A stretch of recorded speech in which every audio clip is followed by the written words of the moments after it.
우리에게 미래와 희망을 주시는 하나님. 반응이 없습니다. 네. 사랑하는 광주 형제 자매 여러분, 이번에 김니에마야 목자님의 초청으로 다시 광주를 방문하게 되어서 여러분을 만나 뵙게 된 것을 진심으로 기쁘고 감사하게 생각합니다. 이번 말씀을 준비하면서 지난 한국 방문의 기억이 떠올랐습니다. 1977년에 제가 25세의 나이로 미국의 선교사로 파송되었습니다.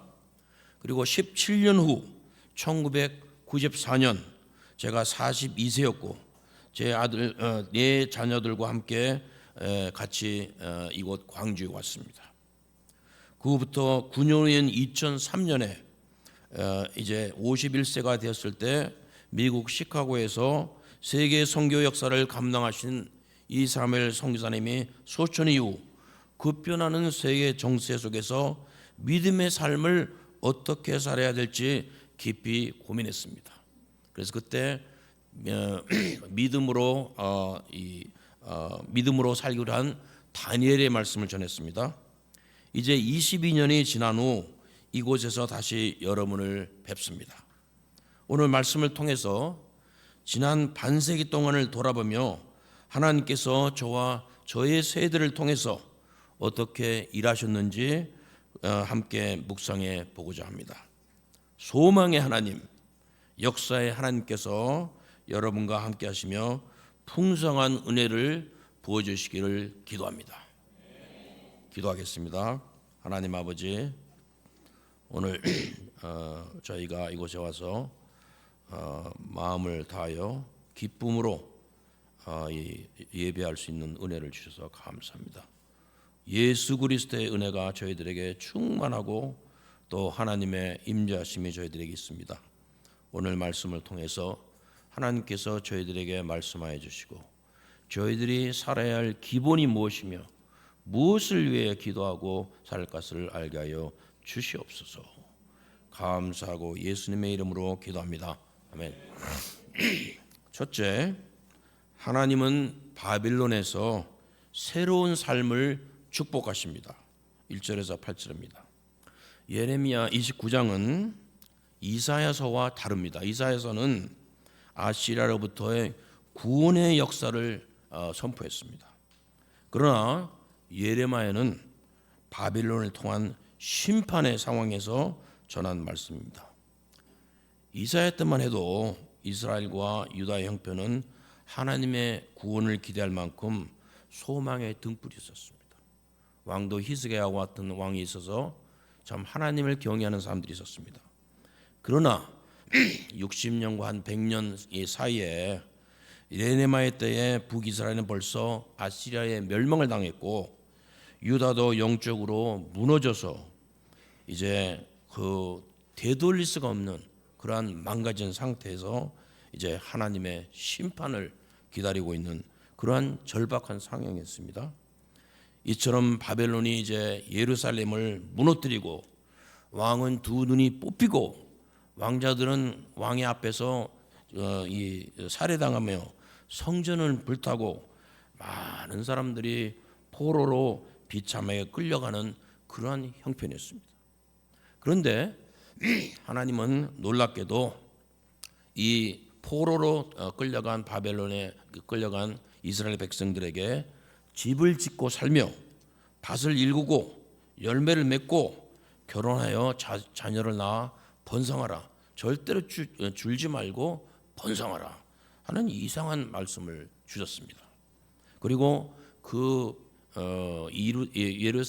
이스라엘을 멸망시킨 바벨론의 평안을 구하고 그들의 번영하기를 위해서 기도하고 일하라. 이렇게 방향을 주셨습니다. 무너진 현실 속에서도 하나님의 백성은 다시 새로운 삶을 이루어야 했습니다. 바벨론은 원수의 땅이었지만 하나님은 그곳에서도 새로운 역사를 이루고자 하셨습니다. 우리가 예레미야의 애가를 보면은 무너진 예루살렘과 철저히 파괴된 성전, 절망에 빠진 백성들을 현실을 보고 눈물로 그런 것이 예레미야의 애가입니다.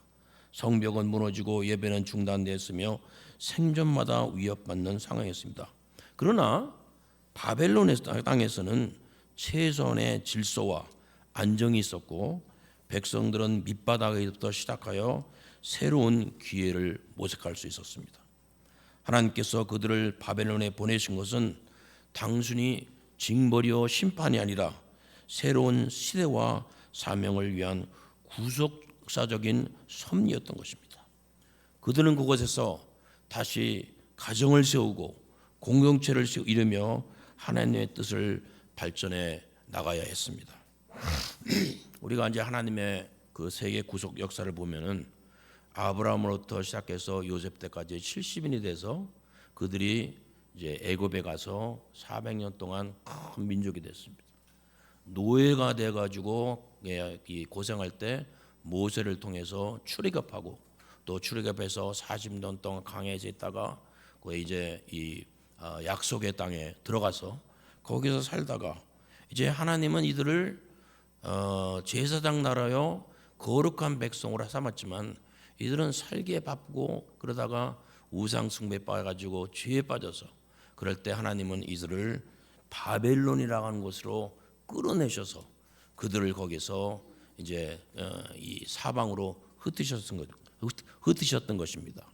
우리가 예수님의 그 탄생 때 동방 박사들이 왔죠. 이들은 흩어진 이스라엘 백성들을 통해서 성경을 공부한 사람들이었습니다. 그리고 우리 사도 시대에 사도 바울이나 이 사도들이 말씀을 전하러 갔을 때 그들이 어디서 말씀을 전했습니까? 흩어진 이스라엘 백성들이 있는 회당에서 말씀을 전했습니다. 이렇게 하나님께서는 바벨론의 포로로 끌고 가시면서도 이 하나님의 백성들이 세계 구속의 역사에 동참하도록 이렇게 준비하신 것입니다. 하나님은 예레미야 29장을 통해서 바벨론에서도 집을 짓고 밭을 일구고 결혼하며 도시의 평안을 위해 기도하라고 말씀하십니다. 이 말씀은 오늘날 우리에게도 적용하는 지침으로 아무리 세상이 혼란스럽다 하더라도 우리는 수신제가 그래서 자신의 뜻을 세우고 가정을 이루고 그다음에 책임 있는 삶을 살아가야 되는 것입니다. 임진왜란 후에 이제 유성령 대감이 영의정에서 이제 일을 하다가 끝내고 참 고향에 돌아오니까 세상은 너무너무 황폐하고 피폐하고 도저히 소망이 없는데 어느 날 보니까 이 집에서 굴뚝에서 이 연기가 올라오는 걸 봤습니다. 삶은 또 계속되는구나. 그러면서 거기서 소망을 얻었다고 했습니다. 넬슨 만델라는 46세에 이제 그 인종 분리 정책의 항해에서 하다가 잡혀가지고 무기징역형을 받고 이제 26년 그래서 46세부터 72세에 무기징역을 하는 살았는데 처음 5년간은 너무너무 절망에 대해서 무엇을 할까 그러다가 이게 나는 내 운명의 주인으로 살아야겠다는 그 시를 보고서 이 사람이 그때부터 운동을 하고 권투를 하고 또 책을 읽고 공부를 하면서 준비해서 72세에 나와서 이제 그 새로운 삶을 생겼습니다. 제가 말하고자 하는 것은 진정한 자유는 외적 조건이 아니라 내면의 결단에서 시작되는 것입니다. 저도 이제 1975년에 23세 나이에 선교사 길을 이제 택하고 그때 이제 훈련을 받고 있다가 결혼을 하라고 이렇게 목사님이 해서 내가 결혼을 왜 하는지 모르지만 하여튼 하라고 하니까 해야겠구나 하고 이제 결혼을 하려고 해서 믿음으로 결혼했습니다. 그때는 믿음으로 결혼하기 때문에 첫째는 믿음이 있고 건강하고 사명을 위해서 살면은 그것으로 족한 거예요. 뭐 조건도 물어보지 않고 그래서 이제 결혼을 해서 저는 전혀 우리 최영숙, 그대가 이름이 최영숙인데 그분이 아무런 기대가 없었습니다. 기대가 없으니까 실망도 안 해. 실망도 없어. 그 살다 보니까 아이 좋은 것만 보이는 거야. 이 사람이 참 뭐 첫 번째 첫째로 마음을 편하게 해줘. 제가 가면 마음을 편하게 또 즐겁게 또 함께 하고 싶은 사람이야. 그래서 제가 거기다 편지람이라고 하는데 편하고 즐겁고 함께 살다 보니까 행복한 거야 이게.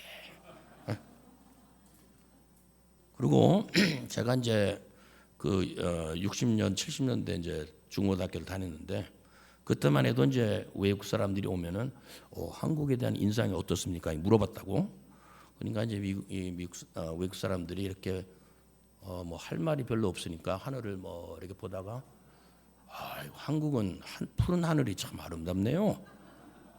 근데 그것이 한두 사람이 하는 게 아니고 사람마다 한국은 푸른 하늘이 참 아름다우니까 할 말이 없어서 이렇게 얘기한 거예요. 근데 저는 그걸 모르고 한국에만 푸른 하늘이 있구나 이렇게 생각을 했어요. 그래가지고 이제 1977년에 아틀란타에 딱 도착해가지고 공항을 나왔는데 딱 보니까 아틀란타 하늘이 파란 거예요. 이거 아틀란타 하늘도 파란 게 그때 우리나라가 보잘것이 없는 나라기 때문에 푸른 하늘 그 하나 가지고 얘기하는 그런 별 볼 일 없는 나라구나 그런 것을 제가 깨닫게 돼가지고 그래서 이제 별 볼 일 없는 나라에서 선교사라고 가지고 제가 할 수 있는 일이 뭐겠습니까요? 하루 주방에서 그냥 10시간씩 막 이렇게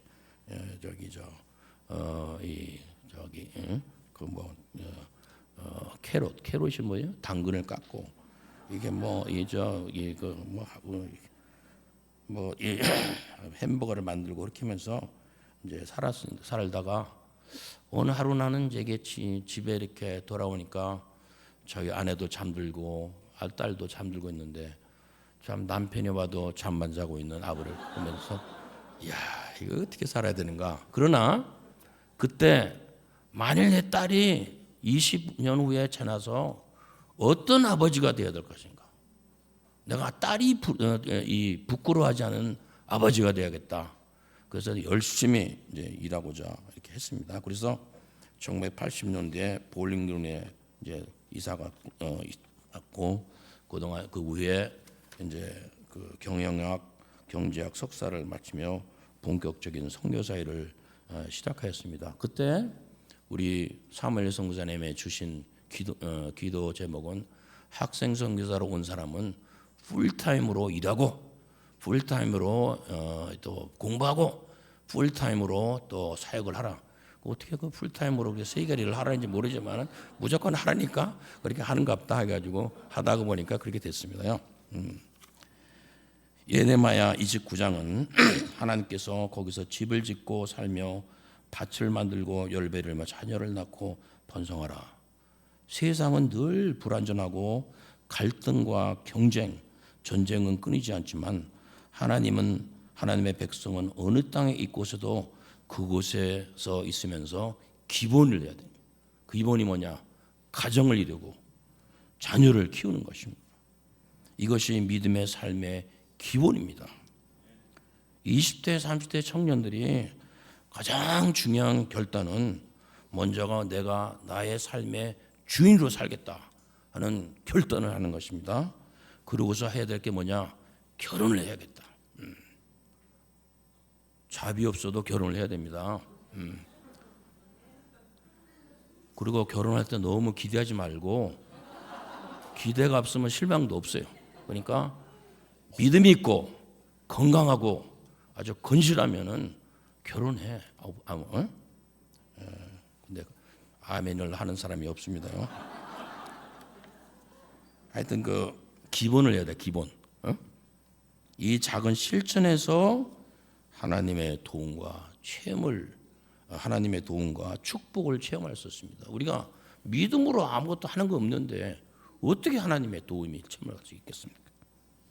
특별히 2026년 한국에서 열릴 세계 선교대회, 이건 미션 컨그레스라는데 이때는 지금 50년 동안 선교 역사에 맺은 풍성한 열매를 볼 것입니다. 세계 여러 선교사에서 헤어진 복음의 열매들, 이제 그 목자들. 그러나 그것보다도 더 중요한 것은 선교사의 2세, 3세 이 자녀들이 이렇게 오는 것입니다. 이들을 보고 하나님께서 어떻게 가정을 세우고 그곳에서 이 참 평안을 구하며 그 나라에서 주역으로 살았는지 이것을 이게 보는 것입니다. 이는 단순한 숫자의 증거가 아니라 세계의 각 나라에서 하나님의 자녀들이 자라고 믿음의 가정이 세워지고 세대를 넘어 복음의 유산이 계승되며 살아있는 증거를 우리가 보는 것입니다. 둘째, 하나님은 우리에게 소망과 미래를 약속하십니다. 예레미야 19장 이제 9절에서 11절은 절망적인 현실 가운데서 하나님의 백성이 소망을 품고 살아가야 할 근거를 제시합니다. 거기서 이제 이 예레미야가 뭐라냐면 바벨론에서 70년이 차면 70년이 차면 내가 너희를 돌아보고 너의 선한 말을 너에게 성취하여 너희를 이곳에 돌아오게 하니라. 그리고 이제 하나님께서 이제 그 소망과 얘기를 했는데 여기서 70년을 한번 생각을 해봅시다. 예레미야는 이 포로 생활이 70년이 계속되다 될 것이다 예언했습니다. 이것은 한 세대가 끝나고 그 자녀 세대마다 이방 땅에서 이 포로로 이렇게 살아야 되는 이런 말씀이었습니다. 이것은 정말로 절망의 메시지였습니다. 어떻게 낯선 땅에서 70년 동안 포로로 이렇게 사는 그게 무슨 소망을 품을 수가 있겠습니까? 우리가 생각을 해보십시오. 우리 민족도 1910년에 일제 강점기라는 절망의 시대를 걸며 나라를 잃었습니다. 그래서 처음 한 20년 동안은 뭐 독립도 하고 3.1운동도 하고 33인들이 막 우리 한국이 독립해달라 했는데 20년 정도 지나고 나서 1930년 중반에 가면은 많은 사람들이 독립의 희망을 포기했습니다. 그래서 33인들의 대부분이 친일로 전향을 했습니다. 많은 지식인들마도 좌절하여 이제 한국의 독립은 되는 게 아니다. 20년이 지나고 그렇게 됐는데 70년을 기다린다는 게 얼마나 힘들었겠습니다. 이는 시간이 흐르면 초심이 흐려지고 현실 앞에서 마음이 약해지는 것이 인간의 본성이라는 것입니다. 선교의 길도 마찬가지입니다. 처음에는 하나님의 부르심과 감동을 받아서 한 10년 동안은 열심히 합니다. 근데 뭐 별로 되는 것도 없고 그래서 한 10년 더 해보자. 그래서 20년을 또 20년까지는 해보는데 그때도 뭐 별로 소망이 없으면은 야 이게 내가 이 길을 잘못 들었구나 이게 길을 잘못 들은 거다 해서 그때 이제 사람들이 야 이게 딴 길을 찾아야겠다 해가지고 이제 흔들리고 다른 길로 찾아가기 쉽습니다. 저의 아내도 제가 열심히 해서 이게 20년을 했는데도 이게 별로 이게 없고 이거 저 그만둬야 되지 않냐. 그래서 이제 저는 그만둘라 했더니 제 아내가 그만두려면 당신 혼자 그만두셔. 나는 계속 이거 하겠어. 근데 제가 그만두려고 혼자 가려고 그러니까 이 아내를 두고 갈 수는 없고 그래서 아내를 따라서 계속 이 사명을 하기로 하다 보니까 이렇게 됐습니다. 하여튼 그 포인트는 그러한 70년이라고 하는 그 포로의 생활을 갖지만은 하나님께서 약속을 한 가지 뭐냐면은 너희를 향한 나의 생각은 평안이다. 재앙이 아니다. 너에게 미래와 희망을 주는 거다. 그러니까 70년 동안 포로 생활을 한다고 해서 생활이 똑같은 게 아니고 미래와 소망이 너에게 일 것일 거다 하는 것을 선언한 것입니다. 그래서 예레미야는 거짓 선지자들의 위로를 가장한 거짓 희망, 거짓 선지자들은 한 10년이면 빨리 하나님이 참 우리를 구원하실 것이다. 이런 그 헛된 메시지를 했는데 이 예레미야는 사실을 사실대로 전하면서 그 가운데 믿음으로 살도록. 저 역시 1975년 선교 후보로 헌신한 뒤 로마서 1장 17절을 붙들고 오직 의인은 믿음으로 말미암아 살리라 해서 매년 10년마다 삶을 점검해 봤습니다. 호텔 주방, 아이스크림 공장, 제품 판매원 뭐 가리지 않고 여러 이제 일을 하면서 캠퍼스 사역을 하다가 석박사 과정을 병행하고 2년제 대학 강사에서 박사 지도 교수로 성장하며 35명의 박사 제자들을 배출했습니다.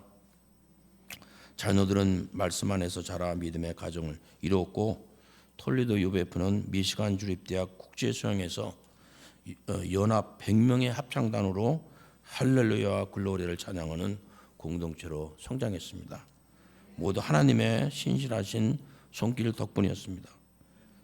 1945년부터 자라난 저희 세대, 저걸 이제 우리 베이비 부머라 그러는데 우리 세대를 보면은 전쟁과 빈곤을 지나 번영을 경험한 참 복된 시대입니다. 그러나 오늘 젊은이들은 이게 한국만이 아니고 미국에도 자기 부모 세대보다 자기 세대는 나은 미래가 아니고 불안한 세상이 될 거라는 막연한 염려가 있습니다. 그럼에도 하나님은 살아계시고 하나님은 저희와 함께 하시며 축복하시는 미래는 반드시 있다는 약속에는 변함이 없습니다. 이제 이런 얘기가 있습니다. 한 번은 그 프란시스 성자가 이 정원에서 이제 잡초를 뽑고 있었습니다요. 그랬더니 이 사람이 와서 프란시스 신부님, 만일 신부님은 내일 종말이 온다 하면은 무엇을 하시겠습니까? 그러니까 이 프란시스 신부님이 기다리지도 않고 그래? 내일 종말이 와? 그러면 오늘 하던 그 풀을 마저 뽑겠다. 어떤 철학자는 내일 종말이 온다 하더라도 이제 나무를 심겠다고 그랬고, 저도 이제 이 연구 모임에서 얘기를 할 때 이제 어떤 한 학자가 자기는 세계 최고의 지도자가 돼가고 하면서 막 여기다가 제가 물어봤습니다. 세상 종말이 온다면은 내일 온다면 당신 뭐 하겠어? 그랬더니 그 유명한 학자는 뭘지는 모르지만 연구는 안 하겠다 그랬어요. 저는 그랬습니다. 내일 종말이 온다 하더라도 내가 교수로서 내 하던 연구를 마치겠다. 그렇게 얘기를 했습니다. 우리가 20세는 불확실한 세대성에도 우리의 영혼이 하나님의 그 소망 가운데 닷을 내리고 있으면은 내일 종말이 온다 하더라도 오늘 우리가 무엇을 해야겠습니까? 하던 일을 하던 새벽 기도를 마치고 하던 원투원을 하고 하던 일을 하고 그리고 하나님께 가면 되는 것입니다. 그런데 소망이 하나님께 없으면은 내일 종말이 오면은 무엇을 할 것이냐 하면은 모르지만은 내가 하던 일은 안 하겠다. 그렇게 방향 없는 말을 하는데 우리 여러분들은 종말이 온다 하더라도 오늘 하는 이 평상 일을 계속하는 믿음의 사람이 되기를 바랍니다. 셋째, 하나님은 구하며 찾는 자를 마련 주십니다. 예레미야 29장 13절에서 하나님은 너희가 온 마음으로 나를 구하며 나를 찾을 것이요 나를 만나리라고 약속하십니다. 비록 이스라엘이 바벨론 포로에게 잡아간 상황이고 하나님의 심판을 받았다고 생각했지만 그것은 끝이 아닙니다. 하나님께서 너희들을 만나줄 것이다. 온 마음으로 나를 찾으면 내가 만나주고 그럴 뿐 아니라 너의 기도를 들어주겠다. 이렇게 약속을 하셨습니다. 여기서 우리가 참 귀한 말씀은 우리는 하나님을 만나고자 하는 하나님을 만나는 게 중요한 겁니다. 기도는 나중에 들어질지 안 들어질지 그거는 나중에 치고 하나님을 만나고 또 하나님을 계시기 때문에 우리의 삶 자체를 사랑하는 것입니다. 빅토 프랭크라고 하는 그 유대인 작가는 나치 수용사라는 절망적인 그 한복판에서 살아남은 사람인데 그 사람이 관찰한 게 뭡니까? 마지막까지 살아남은 사람은 막연히 해방의 날을 기다린 사람들이 아니라 가장 비참한 상황에서도 죽음보다 삶을 선택했으며 그 선택을 통해 삶의 의미를 발견한 사람이었습니다. 우리 인생의 전환점에서도 하나님은 계시고 우리와 함께 하신다는 걸 믿고 말구에 계신 겸손한 하나님, 우리의 고통과 응을 함께 체험하신 십자가의 예수님을 바라보면서 삶 자체를 사랑할 때 우리는 하나님을 만날 수 있습니다. 지난 50년 동안 거의 10년 주기로 저는 중대한 질병을 겪었습니다. 1980년은 폐결핵으로 피를 토하며 고통스러운 시간을 보냈고 1991년에는 모스크바 수양회 이후에 음식과 물로 인한 중독으로 신장 기능이 마비돼서 이게 이제 죽을 뻔했습니다. 그때 이제 사무엘 선교사님이 금요일 날 모임을 마치고 오셔가지고 기도를 같이 해주시고 그 다음 날 투석을 한 번 하고 다시 이제 기적적으로 살았습니다. 2000년에는 과로한 피로와 스트레스라는 신체적인 심각한 신체적인 이 장애를 겪었고 2010년에는 PSA 조직 검사 후 몸에 피가 오염되어서 폐혈性쇼크, septic샥을 잃어가지고 생명을 위협받는 상태에 이르렀습니다.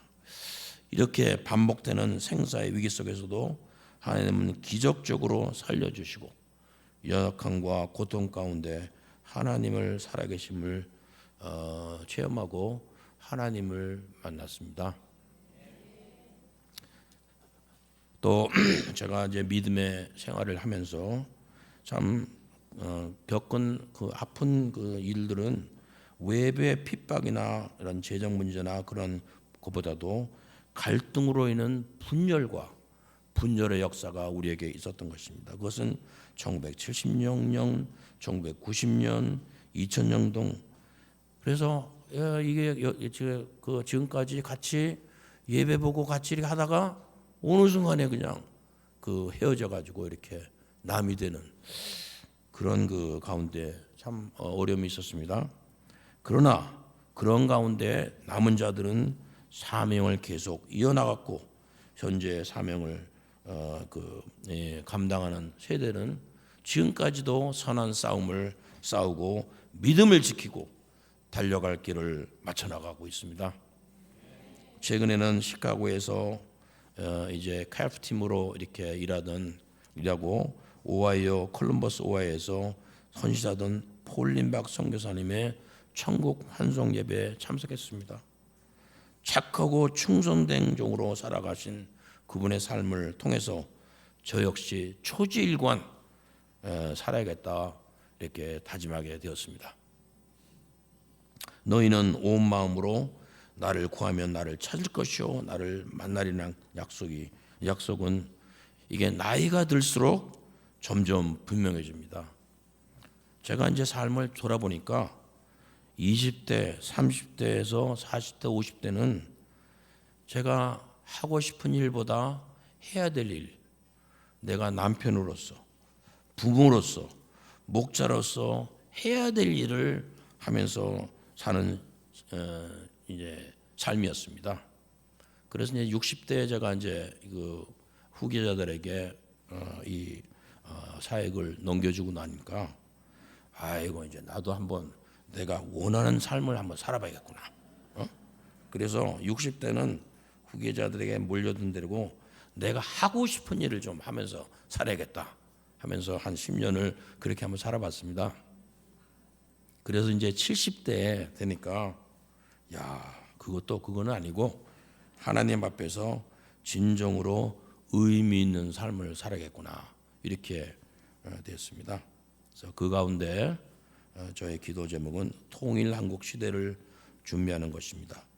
하나님께서 허락하신 건강으로 연구와 교육을 계속하며 남은 생애를 다음 세대를 위한 영적 투자에 집중하는 것입니다. 특별히 2세, 3세 이를 위해 버릴 것은 버리고 멀리할 것은 멀리하고 단순하고 몰입된 삶을 추구하게 됐습니다. 그래서 이제는 누구를 가까이 해야 되고 누구를 멀리 해야 되고 이걸 분별해서 하나님과 가족 그리고 하나님께서 보내신 이 선한 사람들과 더 많은 시간을 보내고자 합니다. 그렇게 오늘도 하나님의 기뻐하시는 방향으로 한 걸음씩 나가고자 합니다. 넷째, 거짓 선지자는 우리의 삶 가운데 있습니다. 예레미야는 이 말씀을 전하면서 하나님의 말씀을 왜곡하는 거짓 선지자들에 대한 엄중한 경고를 전합니다. 포로로 잡혀간 유다 백성들이 정서적으로 지치고 절박하고 소망을 찾을 때 거짓 선지자들은 그 고통을 악용하여서 하나님의 뜻과는 반대되는 얄팍한 희망의 메시지를 전했습니다. 하나님은 너희를 사랑하시니까 너희들의 고통에서 빨리 너희들을 해방시킬 것이다. 그래서 그중 아합과 시디기아의 이름까지 기록되어 있으며 이들은 거짓말로 거짓 소망을 이제 심었습니다. 하나님께서는 이제 영적 기만과 약자에 대한 착취를 결코 용납하지 않으시고 거짓 선지자의 특징은 우리가 듣고 싶어하는 얄팍한 소망의 메시지를 전해주는 것입니다. 70년 포로로 데려가다는 그 예레미야의 말보다 하나님이 너희들을 빨리 구원하실 거라는 말씀이 더 다가오는 것은 사실입니다. 그래서 우리도 이 빨리 어떤 문제를 해결하고 하나님의 구원을 체험하고자 하는 그런 유혹을 받을 때가 많습니다. 오늘날 제가 이렇게 와서 많은 그 가정을 보니까 믿음으로 사는데도 어려움이 있는 분들이 많습니다. 특별히 자녀들 때문에 어려움을 갖는 분들이 많습니다. 그래서 부모들의 방법으로도 해보고 이 방법으로 해보는데 자녀들이 나아지진 않고 이렇게 어떻게 할까를 모르는 가운데 참 고통을 받는 부모님을 많이 봤습니다. 그러나 진짜 회복은 내 방식이 아닌 하나님의 방법을 신뢰하며 때를 기다리는 것입니다. 부모로서 자식이 힘들다고 해서 자식을 따라가지 말고 부모의 믿음의 길을 끝까지 갈 때 자식은 하나님의 안에서 방향을 정하는 것입니다. 저 역시 2010년에서 2012년에 참 외적으로 성공하던 때였습니다. 제가 하던 일은 다 성공했습니다. 사역도, 가정도, 학교도, 직업도. 그래서 이게 성공을 많이 하다 보니까 제가 영적인 위기를 당한지도 몰랐습니다. 교회도 참 여기 광주 센터 요거보다도 조금 좋은 것 같아요. 건축하고 또 전임 교수, 전임 사역, 또 네 자녀도 키우고 그래서 자기도 모르는 가운데 성공을 자랑하며 이내 강의와 학회 등을 세계로 돌아다니면서 자랑하고 보이는 성과에만 몰두해서 동역자들을 돌보지 못하는 결과 제 영혼과 사역의 내면이 피폐해가는 것을 몰랐습니다. 그래서 이제 때가 되어서 10가정이 막 넘는 사람들이 사역을 떠나가고 제가 이제 그때 막 어려움을 당하고 하니까 참 힘들었습니다. 그러나 철저한 실패 가운데 깨어 있으라. 하나님이 예수님께서 마태복음 25장에 새해 비면서 제일 먼저가 깨어 있으라. 주님의 경고를 현실로 체감하고 저는 많은 동역자들과 가정을 잃었지만 제 자녀들을 얻었습니다. 제 자식들도 참 저희 아내와 저희들이 함께 울며 기도하며 나와 내 집은 여호와를 섬기겠다는 결단을 했고, 다시 사역의 초점을 성장이나 이런 보이는 것이 아니고 예수님의 인격, 겸손과 온유와 섬김을 담는 데로 옮겼습니다.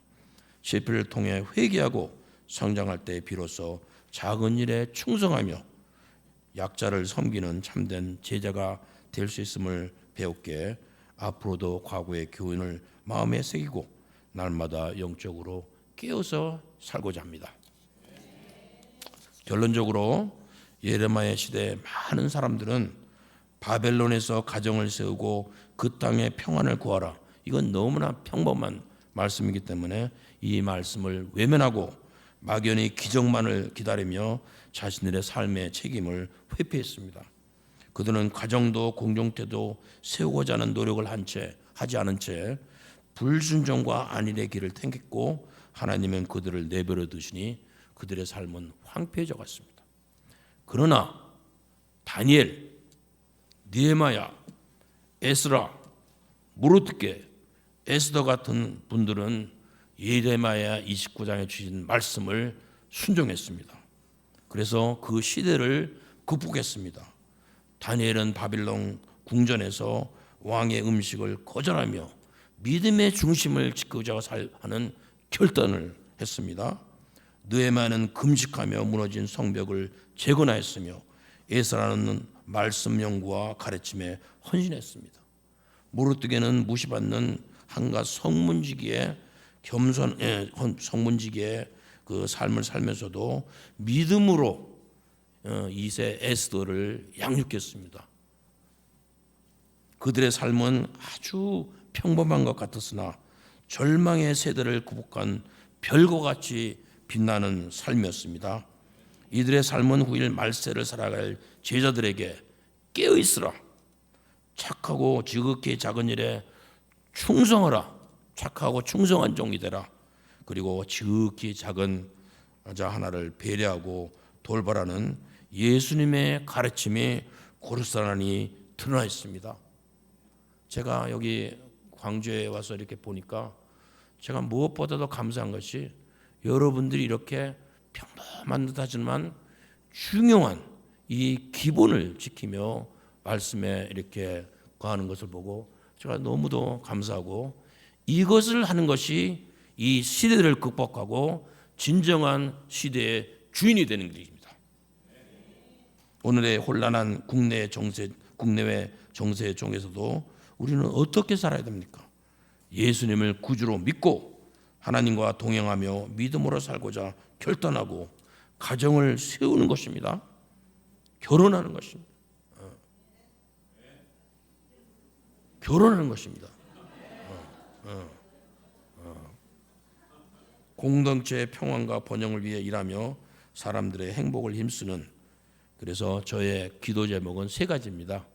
홀리, 거룩하고, 헬시, 건강하고, 해피, 복된. 그래서 홀리, 헬시, 해피. 그래서 3H입니다. 우리가 어느 곳을 가든지 하나님이 주신 삶의 자리에서 가정을 세우고 공동체를 섬기며 하나님과 동행하는 거룩한 삶을 살아갈 때 바벨론과 같은 절망의 땅도 적과 끓이는 흐르는 약속의 땅이 됩니다. 이것이 선교의 역사이며 믿음의 선배들이 걸어간 길이며 오늘 우리가 따라야 할 삶의 방향입니다. 기도하겠습니다. 하나님